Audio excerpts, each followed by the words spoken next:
ሙሉ ህይወቱን ስለሰጠ ትልቅ ስብዕና እናውሳለን። እብኑ ተይሚያ ሁሌም ስሙን ትሰሙታላችሁ። ከቀይ ከግራ ባጨብጫቢና ባውጋዥ መሃል በዑለማዎች መሃል የሐሳብ ልዩነት ተፈጥሮ ቃለ እብኑ ተይሚያ ከተባለ ዓሊም የተባለ ይቆማል። ይህ ሰው ማን ነው? እድገቱስ ማን? ስሙ አሕመድ ይባላል። የነቢዩን ዓለይሂ ሰላቱ ወሰላም ሱናን ሕያው ያደርግ ዘንድ ወላጆቹ አሕመድ ብለው ሰየሙት። የቤት ስሙም ተቅዩዲን ይሉታል። ለቀቡም አቡል ዓባስ ይሉታል። አባቱ ዓብድልሐሊም ይባላል። አያቱ ዓብድሰላም። ሁሎችም የዕልም ቤተሰቦች ነበሩ። ታዋቂ የዕልም አኢማዎች ነበሩ። ዘሃቢ ምን ይላል? አያቱ ዓብድልሐሊም አባቱ ኮከብ ነበር ይላል። ዓብድሰላም አያቱ ደግሞ ጨረቃ ነበር። እብኑ ተይሚያ የሚባል ፀሐይ መጥቶ ዋጣቸው ይላል። ይህ ትልቅ ሰው ለዚህ ትውልድ እንደ አዲስ ልናስተምረው ትክክለኛ የህይወት መንገዱን ልንገልጥ ግድ ይለናል። ለወጣቱ ትውልድ እንደሱ የለውጥ ቀንዲል እንዲሆኑ ለዲናቸው ሌትንም ቀንም እንዲሰጡ እንደ ሞዴል ልናነሳው ዛሬ ለዚህ ኡማ አስፈላጊ ሆኖ አግኝተነዋል። ይህ ወጣት እድገቱ የዕልም ቤተሰብ ውስጥ ነበር ያደገ። አያቱ እንዳልኳችሁ ትልቅ ኢማም ነው። አባቱም እንደዛው። ተይሚያ የሚለው ስም ታዲያ የት መጣ? የሴት ስም ነው። በእናቱ አያት ተይሚያ ትባላለች። እውቅ ዳዕዋ አድራጊ ነበረች። ህዝብን አስተማሪ ነበረች። አናጭ ነበረች። ከሷ በኋላ የመጣው ትውልድ በሷ ነበር የሚጠራው የተይሚያ ቤተሰቦች እየተባሉ። ይህም ታላቅ ሰው እብኑ ተይሚያ የተይሚያ ልጅ ይባላል። እብኑ ተይሚያ ገና ህፃን እያለ አሕመድ በ7 ዓመቱ ቁርአንን ሐፈዘ። ገና በ11 ዓመቱ ዒልምን መሸምደድ ጀመረ። በሒፍዝ አቅሙ የሚደርስበት ሰው አልነበር። አንዴ ቤተሰብ ሊዝናኑ ረፍት ወጡ። አብረን እንውጣ አሉት። መውጣት አልፈልግም አለ። አባት እህቶቹን ይዞ ወጣ። ሲጫወቱ ለው ሲመጡ አባት አንተ አሕመድ ከእህቶች ከወንድሞች ጋር አትወጣም ነበር እንዴ? በመቅረት እኮ ቅር አላቸዋል። እብኑ ተይሚያም ሲመልስ አባቴ ሆይ እናንተ ወጣችሁ ምን አገኛችሁ? እኔ እኮ ቤት በተቀመጥኩበት ሰዓት አንድ መጽሐፍ ጨረስኳል። መጽሐፉ ትልቅ መጽሐፍ ነው። ሸምድዶ ጨርሶታል። ይሄ ትንሽ ታዳጊ ወጣት ታዳጊ ልጅ መጽሐፉ ረውደቱ ናዚር ወጁነቱ ልሙናዚር የሚል የሚገርም መጽሐፍ ነው። ጨረስከው አሉ አባቱ። አዎ ዓሊም ነው አባቱ። እንዲህ እንደማይተሐፈዝ ያውቃል። ገለጠና ፈተነው። አንዲትም መስመር አልሳተም። ስሙ ገነነ። የእብኑ ተይሚያ የሒፍዝ አቅም ዓለም ላይ መሰራጨት ጀመረ። እሱን ለማግኘት ከሌላ ሀገር ይመጡ ነበር ለማወቅ ማን ነው እብኑ ተይሚያ የሚባል ትንሽ ልጅ አሳዩን እያሉ። አንዴ ታዲያ አንድ ሰው ከሩቅ ሀገር መጣ። እብኑ ተይሚያ የሚያልፍበት መንገድ ላይ ጠበቀው። ገና 10-11 ዓመቱ ነው። የመሐፈዝ ትልቅ አቅም አለ ተብሏል። ልሞክርህ አለው። ያዘውን ሉህ ተቀበለና ሐዲስ ጻፈ። አንብበው አለው። እብኑ ተይሚያ እንደ ፎቶ አንስቶ መለሰለት። ጠየቀው። አንድም መስመር አልሳተም። ምናልባት ይሄን ሐዲስ የምታውቀው ሊሆን ይችላል፣ ሌላ ልጠይቅህ አለው። አሁንም ሐፍዞ መለሰለት። ያ ሰው ተገረመ። ወቃል ኢን ዓሸ ሃذا الصبي ይህ ታዳጊ አላህ ዕድሜ ሰጥቶት ከፍ ካለ ምድር ላይ ተአምር ይከስታል አለ። እብኑ ተይሚያን በሒፍዝ የሚደርስበት አልነበር። የዕልም ጥግ ደረሰ። ከ200 ዓሊሞች ዕውቀትን ወሰደ። በ17 ዓመቱ የአገሪቱ ሙፍቲዎች ውስጥ አንዱ መሆን በቃ። በ21 ዓመቱ አባቱ ወደ አኼራ ሲሻገር አባቱ የአገሪቱ ሙፍቲ ነበር። እሱም ያስተምርበት ጃሚዑል ኡመዊ የሚባል ትልቅ ቦታ አለ። የዛ ቦታ አስተማሪ ምን ይሁን? ማን ተፈለገ? እብኑ ተይሚያን ሰዎቹ አመጡ። ሰው ህዝብ ከቧል። ከዓለም ነው የመጣው። ዒልም ሊወስዱ ነው። 2 ረክዓ ሰገደና ወንበሩ ላይ ቁጭ አለ። አባቱ ወንበር አይኑን ጨፍኖ ነው ሐዲስ የሚናገረው። የተናገረው ነገር ህዝቡን አስደመም። ቁርአን ይጠቅሳል፣ ሐዲስ ያያይዝበታል። ከቁርአን ውስጥ ፍቅህ ያወጣል። የሐዲሱን ደረጃ ይተነትናል። ሰበቡን ንዙሉን ያወርዳል። የዑለማዎችን ልዩነት እዛ ውስጥ ያብራራል። በአንድ ሐዲስ በርካታ ዕውቀትን ማሳፈስ ጀመረ። በስሩ ትላልቅ አኢማዎችን ማውጣት ጀመረ። እብኑል ቀይም ሲባል ትሰማለህ? እሱ የእብኑ ተይሚያ ደረሳ። እብኑ አብዱል በር ሲባል ትሰማለህ? እብኑ ከሲር፣ እብኑ ዘመልካኒ፣ ሚዚ እነዚህ ትላልቅ አኢማዎች ከሱ ስር የተቆጠቆጡ ናቸው። የእውቀትን ጥግ አላህ ሰጠ። ጧትም ማታም ዒልም ጋ ነው። እስልምናን ብቻ አይደለም ከእስልምና ውጭ ያሉትን ሁሉ ማንበብ ጀመረ። የዘመኑ አይነት ለመሆን በቃ እስካሁን ድረስ ተጽዕኖ የከበደ መረጃዎችን መስበር የማይቻል ክርክረ ብርቱ እብኑ ተይሚያ ረሂመሁላህ። ከእስልምና ውስጥ የተለያዩ በሱ ዘመን ልዩነቶች ነበሩ። ሺዓዎች አሉ፣ ራፊዳዎች አሉ፣ ጉላቱ ሱፊያ ቀብር አምላኪ በሱፊያ ስም ማህበረሰብ አሉ። እነሱን ሁሉ በመጽሐፉ ቅርጽ አሳዛቸው። አልስቲጋሳ ሚል ጽፎ ርማት ሰጠ። አተድሙሪያ፣ አልዋሲጥያ እነዚህ ኪታቦች አንዴ ቁጭ ብሎ የጻፋቸው ናቸው። ጉላቱ ተሰውፍ በሱፊያ ስም ደንበር ያለፉትን ቅርጽ አስያዛቸው። ሺዓዎቹ ጋር መጣ፣ አነበበው መጽሐፉን። ሺዓዎች ከሚያውቁት በታይ ሺዓን ያውቃል። ሚንሃጁ ሱና ሚል መጽሐፍ ጻፈ። ድምጥማጥ አጠፋቸው። የእስልምናን ከጨረሰ በኋላ ወደ ክርስትና ወደ ክርስትናን በደንብ አጠናና የሰጠው ምላሽ ከባድ ነው። አልጀዋቡ ሰሒህ ሊመን በደለ ዲን አልመሲሕ የኢየሱስን ዲን ለቀየሩት ምላሽ ብሎ መጽሐፍ ይዞ ወጣ። ማን ይከራከር? የሁድያን አጠና። ቀዋዒድ ብኑ ተይሚያ ፊ ረድ ዐለ ልየሁድያ ሚገርም መጽሐፍ ጻፈ። ሊወዳደሩት አልቻለም። ከእስልምና ወጣና ፍልስፍናን አነበበ። እነ አሪስቶትል ታዋቂ ፈላስፋዎችን ሚዛን በሚለው መጽሐፍ ድምጥማጥ አጠፋቸው።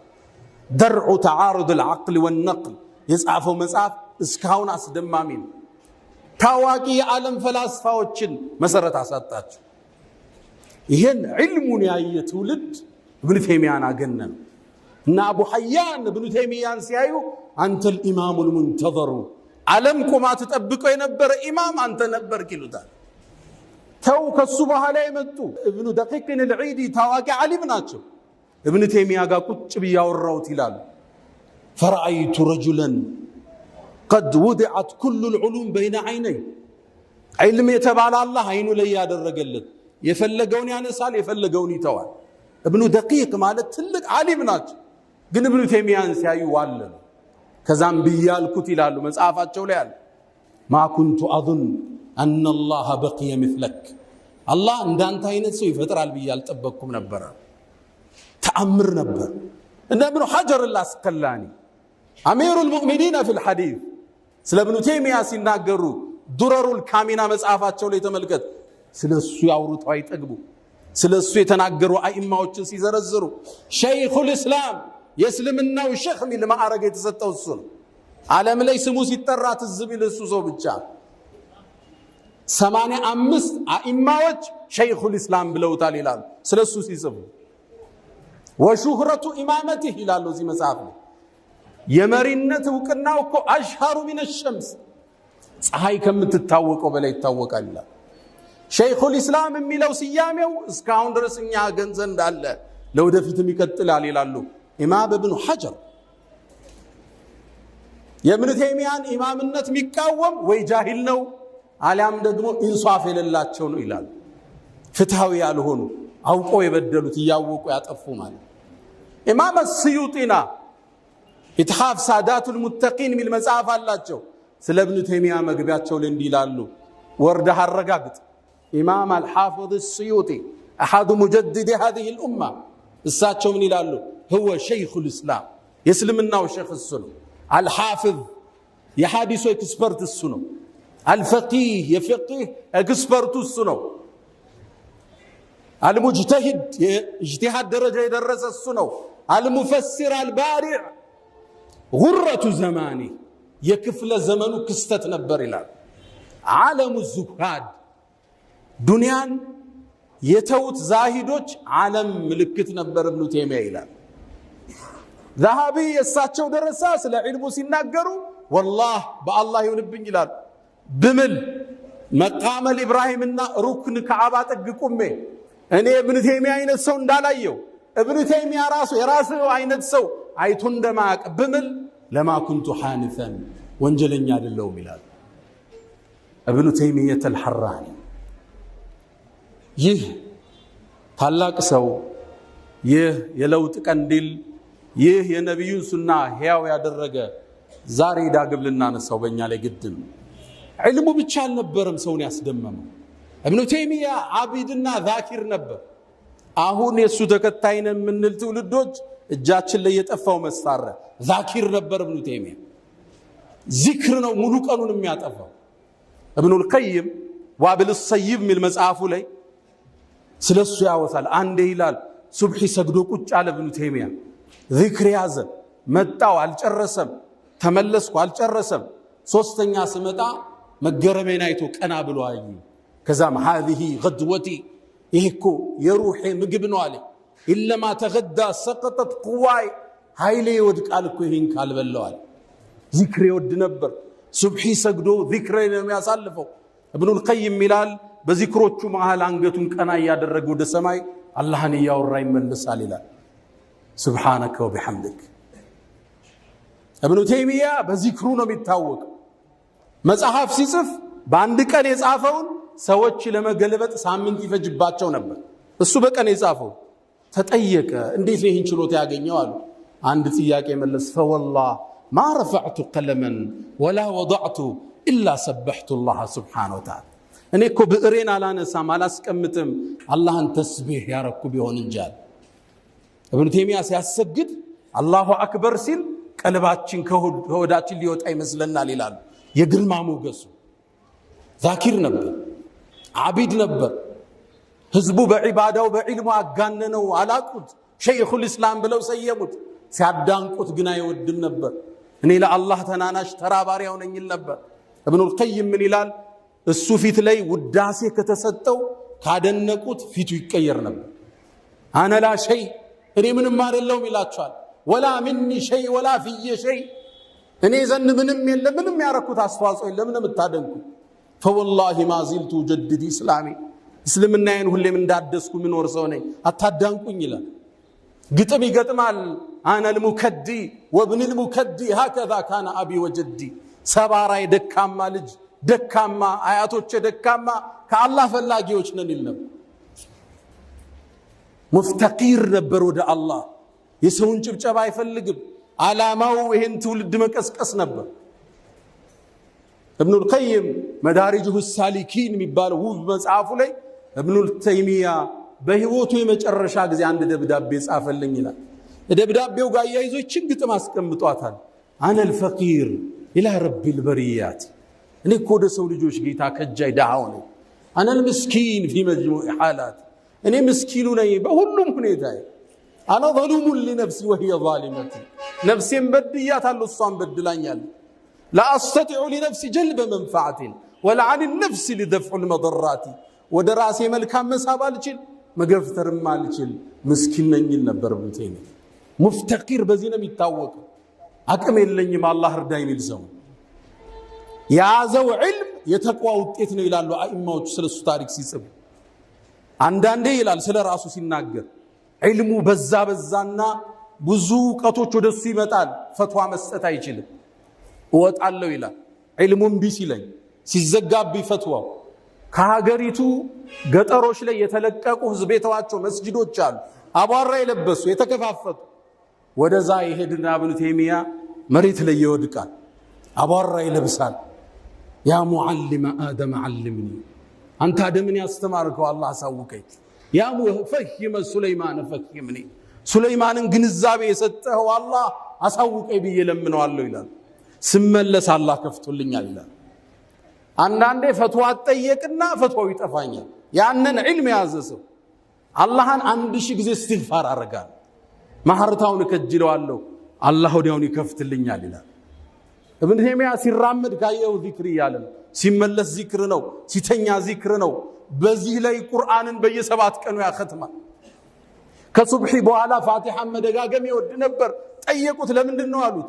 አላህ እኮ 104 መጽሐፍን አውርዷል፣ ሱሑፎችን አውርዷል። የዚህን ዕውቀት ጨምቆ ቁርአን ላይ ያስቀምጥ። ቁርአን ውስጥ ያለውን ጨምቆ ሱረቱል ፋቲሃ ላይ ያስቀመጠው። ሱረቱል ፋቲሃ ላይ ያለውን ወስዶ ኢያከ ነዕቡዱ ወኢያከ ነስተዒን አንተ እንገዛሃለን ባንተም እንታገዛለን። አላህ ዘንድ ያልታገዘ አላህ ዘንድ ያልተሰፋ ሰው አቅም የለውም ይላል ኢብኑ ተይሚያ። ዚክሩ የበዛ አውራዱ የበዛ ቁርአኑ የበዛ ሸይኹል እስላም ኢብኑ ተይሚያ ዛሬ እሱ ተከታይ ነን ምን ዚክሩ ጋለን በቀን ስንት ሺህ እስትግፋር አለን ቁርአን ላይ ሰላቱል ቂያም ሲያሙን ነሃር ይታለ ኢብኑ ተይሚያ ደረሰ። ሁለት ሶስት ኪታብ ተነባለች የለም እዛ በኋላ ካን ዓብደን ዛኪራን ሙጃሂድ ነበር። ታታሮቹ ሲመጡ ታግሎ ያስወጣቸው አንዱ እሱ ነበር ኢብኑ ተይሚያ። ኢብኑ ተይሚያ ይሄን ሁሉ ዒልም ሰበሰበና ወደ ኡማው የገባውን አቧራ አራገፈ። ለዘመኑ የሚመጥን ኢጅቲሃዳቶችን ማምጣት ጀመረ። ይሄ ትግሉ በዘመኑ የነበሩት መሻይኾቹ ጋር ጥርስ ውስጥ ከተተው፣ ቀደማቸው፣ ሰፋባቸው። እነሱ ያጠበቁትን ማግራራት የዘጉትን መክፈት ጀመረ። ኢብኑ ተይሚያ የሚታወቀው በገራገር ፈትዋዎቹን አሁን ድረስ እሱ የሚቃረኑት የሱን ፈትዋ ይጠቀማሉ። ለምሳሌ አንድ ሰው አንድ ቦታ ቁጭ ብሎ ሚስቱን በሶስት ፈትቼሻለሁ ቢል መዛሂቦች ሁሉ ምንድነው የሚሉት? ፈቷታል በሶስት። ኢብኑ ተይሚያ አይደለም አለ አንድ ቁጭ ብሎ ከፈታ 10ም ቢላት እንደ አንድ ነው የሚቆጠራል። ዓለም ላይ ያለ ቤት ሁሉ አሁን ህይወቱን የጠበቀው በዚህ ፈትዋ።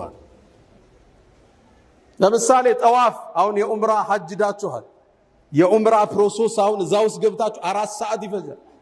መሃል ላይ ውዶ ልትፈቱ ትችላላችሁ። ጠዋፍ ላይ ስትጠውፉ ውዶ ማድረግ ሸርጥ ነው አሉ አብዛኛዎቹ አኢማዎች። እሱ የነ ኢማሙ አህመድን ቀዳና ውዶ ሸርጥ አይደለም ብትፈታም ጠዋፍን ጨርስ ብሎ ፈትዋ ሰጥ። አሁን ዓለም ቢጠቀመው የሱ ፈትዋ በተለይ በዚህ ዘመን ሐረም ላይ ገብተ ሶስተኛው ጠዋፍ ላይ ውዶ ብትፈታ መመለሻ የት ነው? ከባድ ነው። አርቆ ማየት የሚችል ኢማም ነበር ኢብኑ ተይሚያ። ፈትዋዎቹ ገራገር ነበር። አስማኡ ሲፋት ላይ በዘመኑ ጭቅጭቅ ነበረ።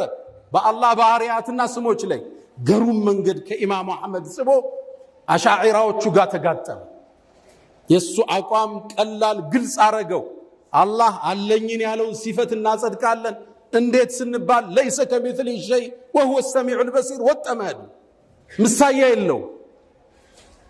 ሲፋውን እንዳለ ታጸድቃል እንዴት ስትባል ኢማሙ ማሊክ እንዳል ወልከይፉ መጅሁል በዚህ አጀንዳው ማውራት ቢድዓ ነው ወላ አራክ ኢላ صاحب ቢድዓ እንዳሉ ገሩም መንገድ ይዞ ኢብኑ ተይሚያ መጣ እንጂ 7 ሲፋት ታጸድቃል 20 ጽድቅ። ይሄ ትውልዱን አሁን ፌስቡክ ላይ ተመልከቱ ቢዚ አርገውታል። አረብ ሀገር ያለች ስለዚህ አጀንዳ ነው የምታወራው። ቡኻሪና ሙስሊምን ያልጨረሰ ወጣት አስማው ሲፋት ላይ ነው ግጥሚያ ላይ ያደረገ ያለ። ኢብኑ ተይሚያ ረዲየላሁ ተዓላ ዐንሁ ገራገር ፈትዋ ሙጃሂድ በብዕሩ በልሳኑ የታገለ ነበር። ታዲያ ይሄ ጉዞው ጠላትን ወለደበት። ይሁዳዎች ተጣሉት፣ ነሷራዎች ተጣሉት፣ ሺዓዎች ተጣሉት፣ ራፊዳዎች ተጣሉት። ታምናላችሁ ኢብኑ ተይሚያ በህይወት እያለ 21 ጊዜ ታስሯል። ከአንድ ቀን እስከ 2 ዓመት ተኩል ድረስ 21 ጊዜ ታስሯል። ይሄ ሰው ጂሃድ ላይ ነው ያሳለፈው። ሚስቴ ማግባት እድል አላገኘም። እናቴን ሚስቲ ዳሪኝ ልላት ብዬ ስሄድ አንድ ጉዳይ ገጥመኛል በዛው ጠፋለሁ። አላገቡም ነበር። አለባበሳቸው መጠነኛ የሆነ ዱንያ ላይ ግድ የሌላቸው። ለዛ ነው ኢማም ስዩጢ ዓለሙ ዙሃድ የዛሂዶቹ ምልክት ይሉታል ኢማም ስዩጢ። ታዲያ ትግል በዛበት፣ ጠላቶቹ ያስፈራሩት ገባ። አንዴ ያስሩታል፣ ሌላ ጊዜ ይፈቱታል። ማዛ يفعل اعدائي بي ጠላቶቼ እኔ ጋር ምን ማድረግ ይችላሉ? አነ ጀነቴ ወቡስታኒ ፊ ሶድሪ እኔ እኮ ደስታዬና ጀነቴ ልቤ ውስጥ ነው። ቢገሉኝ ሸሂድ ነኝ፣ ቢያባሩኝ ዝናናለሁ ወጥቼ፣ ቢያስሩኝ ደግሞ ኸልዋ ይሆንልኛል። 21 ጊዜ አስረውታል ኢብኑ ተይሚያ ረዲየላሁ ተዓላ። የመጨረሻ ፍጻሜው እስር ቤት ውስጥ ነበር። في قلعة دمشق እስር ቤት ላይ ያለ ከተቱት። ሊፈቱት ፍቃደኛ አይደሉም። መጽሐፍ ከለከሉት። ሚያነበውን ሚጽፈውን ቀሙት። የት ይጻፍ? ብዕር ፈልጎ ግድግዳ ላይ በከሰል ይጽፍ ነበር። ኢብኑ ተይሚያ እስር ቤት ውስጥ የተጻፉ ፈትዋዎች ናቸው አሁን ዓለምን እያነቃነቁ ያሉት። ከግድግዳው የተነሱ ፈትዋዎቹ ናቸው። እጅ አልሰጥም ባይነትን ለዚህ ትውልድ አስተምሮ አለፈ። እስር ቤት ላይ መጨረሻ ቀለሙንም ቀሙት። ምን ያድርግ? መጽሐፍ የለ ጽሁፍ የለ፣ ቁጭ ብሎ ቁርአን ማክተም ጀመረ። መጨረሻ ይላሉ ሙአሪፎቹ ኢነል ሙተቂን እነዛ አላህን ፈሪዎች ፊ ጀናቲን ወነሐር በጀነትና በወንዞቿ ውስጥ ናቸው። ፊ መቅዓድ ሲድቅ ዐንደ መሊክ ሙቅተድር አላህ ዘንድ ናቸው የሚለውን አንቀጽ እንደቀራ ሩሑ ወደ አኸራ ተሻገረች። ኢብኑ ተይሚያ የዚህ ትውልድ ሞዴል፣ የወጣቱ ሞዴል፣ ለዲን የሚሰሩ ሰዎች ሞዴል፣ ለውጥን ላሰቡ ሰዎች ሁሉ ስንቅ የሆነ ታሪኩ ኢብኑ ተይሚያት አልሐራኒ። ኢብኑ ከሲር ምን ይላል ታሪኩ ላይ? ኢብኑ ተይሚያን እስር ቤት ጀናዛውን ልናወጣ ገባን ይላል። በዛን ወቅት የተገኘ ጀናዛ በእስልምና ታሪክ ተገኝቶ አያውቅም። የተጣሉት ሁሉ ሊቀብሩት መጡ። ደነገጡ። ሲያጡት ደነገጡ። ይህን ትልቅ ሰው ጀናዛውን በዚህ ልክ ህዝብ አልተገኘም ይላሉ ኢማም ኢብኑ ሐጀር አልአስቀላኒ። ፊቱን ስናየው ትንሽ ሽበት ብዙ አልነበረው። ሽበት ጣል ጣል አርጎበታል። ማ ተረከ ማለን ገንዘብ አልተወም፣ ወላ ወለደን ልጅም አልነበረውም። ወላኪን ተረከ ኡመተን ተድዑ ለ ይላል። ግን ትውልድ ትቶ ሄደ ዱዓ የሚያደርግለት። በዚህ ዘመን እኔ የማውቃቸው መሻይኾች ውስጥ አንዱ ሐጅ ላይ ሰው አገኘው። ምን ያደረክ ነው? ባለፈው ዓመት ሐጅ አርገ ይላሉ። አዎ በዚህ ዓመት ለኢብኑ ተይሚያ ነው ማረጋው። ህዝብ ልብ ውስጥ የገባ የሱን መረጃዎች ስታይ ማለፍ የማትችለው ደረሶች እንኳን ኢማሙ ኢብኑ ቀይም የሱን መረጃ መውጣት ሳይችሉ ነው ያለፉት። ትንሽ ትንሽ ቢወጡ እንጂ ያን ዒልም ይዘው እሱ ያሰመረው መስመር መጣስ አልተቻለም። ረዲየላሁ ዐንሁ ወገፈረ ለህ አላ ፈስተግፊሩ ረበኩም ፈጡባ ሊልሙስተግፊሪን። አልሐምዱሊላህ ዐላ ኢሕሳኒህ والشكر له على تفضله وامتنانه ولا إله إلا الله تعظيما لشانه وصلى الله وسلم وبارك على رسوله وإخوانه. ود مؤمنان ትኩረታችን ዛሬ ስለ አንድ ትልቅ ከዋክብት ነው። ምድርን ብርሃን ስላበራ የዘመኑ አይነት ስለነበር የለውጥ ተሐድሶ ቀንዲል ስለነበር ኢብኑ ተይሚያ ምንም ጠላቶቹ በሱ ላይ ቢያሴሩም ቂም አልነበረውም፣ ይቅር ባይ ነበር። አንዴ ይላል ኢማም ኢብኑ ቀይም የሱ በጣም የሚያጠቃው ጠላት ነበር፣ የሚያሳደው፣ ሊያሳስረው፣ ስሙን ሊያጠፋው፣ ሊያስገድለው መጣው። ሙቶ ነበር ላበስረው መጣው ይላል ኢብኑ ቀይም ደረሳቸው። እገሌ እኮ ሞታል ፈነሐረኒ ተቆጣኛል፣ ፊቱ ተለወጠ። ይሄን ብስራት ብለ ይዘህልኝ ትመጣለህ? እሱ እኮ እኔም በመታገሉ አላህ ዘንድ የሰጠኝን ደረጃ ታውቃለህ? የሱ ትግል እኮ ከፍታ ጨምሮልኛል። ወደ ቤቱ ሄዱ። ልጆቹን ሳመ፣ አቀረባቸውና ከዚህ በኋላ እናንተ አባት እኔ ነኝ፣ አባታችሁ ምትጠይቁ